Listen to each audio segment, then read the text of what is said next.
Hi, this is Marianne Soucy from healingpeddlers.com.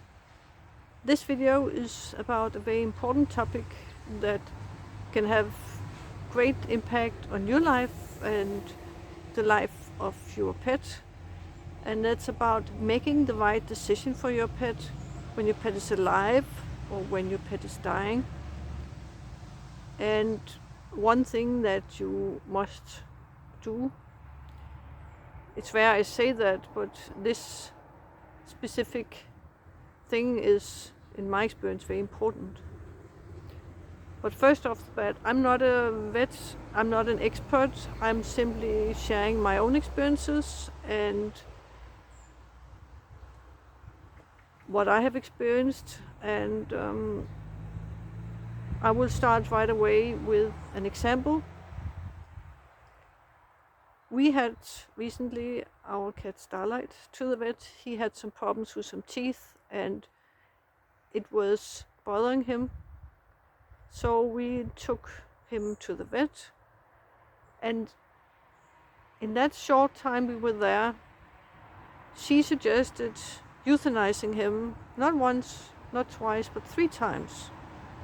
And he doesn't have any pre-existing conditions, he doesn't have a heart condition or anything, he's just like a normal, healthy, maybe slightly overweight cat. And so that was a shock to us. And one thing that I would say, if I hadn't practiced what I am going to share, I might have been tempted to follow that advice. And lucky for us, because what happened was that we told her to go ahead with the surgery, or with he needed some teeth removed. So she ended up removing 4 teeth was, and he is now perfectly fine and has never been better, and his mouth doesn't smell anymore and he can eat and he's in great shape. And if we had followed that would, I don't even want to think about that.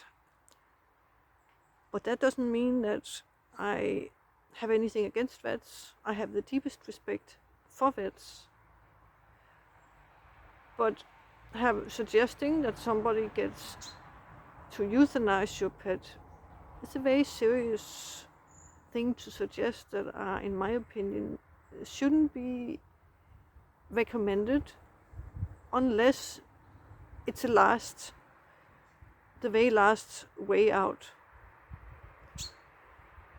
And if you know, for instance, that he had a condition that made it impossible for anything to be done and there was no other way out, or if, for instance, it is a very expensive surgery, it costs maybe 1/4 or 1/5 of the whole month's pay, and that's how many people can afford that.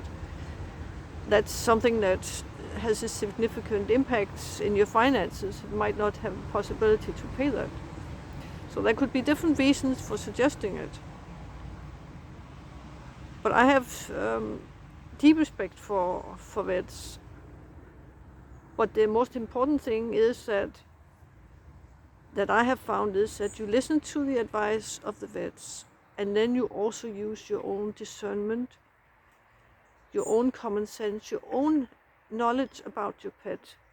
You might have, for instance, used the 2-letter writing technique to connect with your pet, or have somebody who can communicate with animals connect, because some animals have a very strong feeling about whether they want to have a natural death or it's okay with being euthanized, or they simply say, I trust you with whatever you decide for me because you know me and I know you love me. So pets are different. But the important thing that you as a pet owner and we as pet owners need to learn is to not just discernment, but learning to look within, using your intuition, using your inner guidance. And that is not just in connection with pets, but in your daily life, all kinds of small decisions, big decisions. You gather all the information you can from experts from around, and then you look within. Maybe contact, if you pray, you can pray for guidance. If you have spirit guides, you can connect with them and get insights from there. There are many ways to use different ways of looking within, and so practicing using your intuition in your daily life is absolutely essential, because it is gonna be very important when you're standing in situations where you can sort of, like in the situation we were in, where you can stop and you use both your common sense. Okay, you could see in this case, well, he has some bad teeth, but I don't see him dying. He doesn't have anything that prevents him from having the surgery.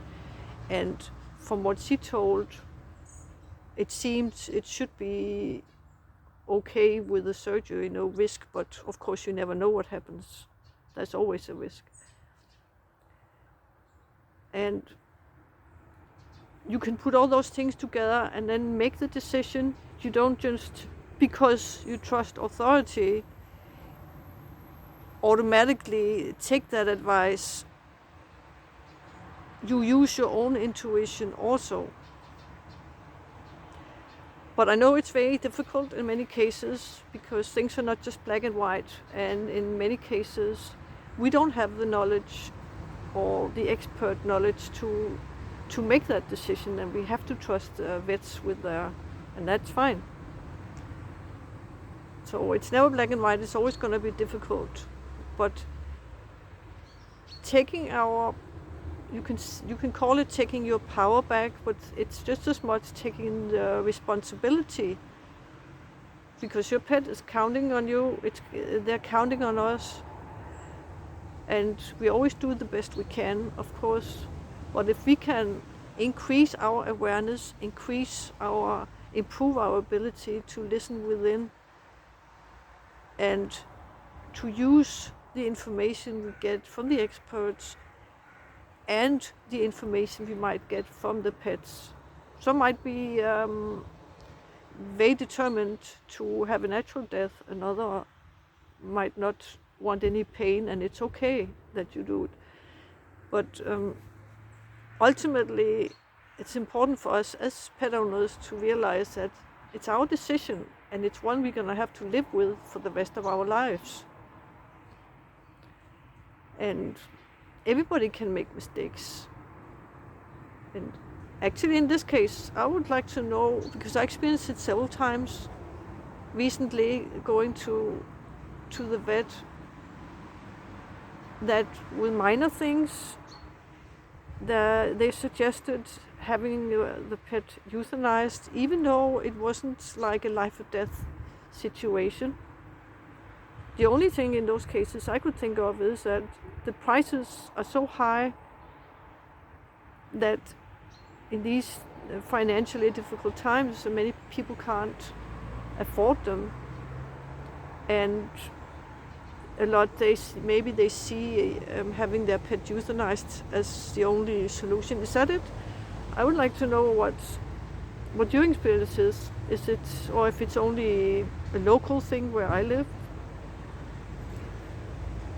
But anyway, we also had very positive experiences, if we gotta take a positive experience here too. That was with our cat, Pitty Put. He had hyperthyroid and losing weight, and was also having some issues, so he was very skinny. But then in the local animal hospital, there was some expert, we were lucky, and he knew what to do. There was a treatment he was offered, so he had to go in there and be for 2 weeks, and they had a special treatment that he was gonna go through. We accepted that, and actually it turned out amazing, because when he came, Peter Put came out to us 2 weeks later, he was in great shape and he had gained weight. He looked like normal, and we had him with us for 2 more years, and his heart had been affected by that hypothyroid condition, and so he did have some heart issues, and whatever the cause was, I don't know if the treatment had anything to do, but the point is that he was great, but he needed to take some heart medicine, so he got 2 more years where he was living life to the fullest. So that's a positive thing. And then I have a whole different story with Kia, but that will be for another time. So, but I want to stress that I have the highest regard for vets, because it's a very tough job, and a lot of sadness and a lot of animals in pain that they see, and it's very difficult and emotionally challenging. And I believe that most vets are choosing that profession because they love animals, and they care about animals. They want to make a positive impact for the animals. But the best thing, of course, is that there is some kind of collaboration, communication between us pet owners and the vets, because we are the ones who know the animals best. We are the ones who have to make the ultimate decision, but they are the ones that have all the medical knowledge. So if we can be better at sort of both parties to communicate well, then maybe we can end making better decisions for the pets, because ultimately it's about doing what is best for the pets. So those were just some thoughts. So remember, the key thing I wanted to share also was basically try to improve your intuition, try to really use your intuition, your discernment. Don't listen blindly to others. Use your discernment, use your experience, use your inner guidance or whatever tools you have, and take that position of being responsible for whether it's daily life or career life, or whether it's about your pet. You need to look within to find the decision, what is right for you, and that can't be taken. You can't decide that just from outer things or situations or advice. Ultimately, it's about looking into your heart, looking within to your soul, and finding the answer in there. It is available to us. So starting just with small things, and listen to your pet. Pay attention to your pet. It's not about just us and what we are afraid of, our fear or our wishes. What does our pet want?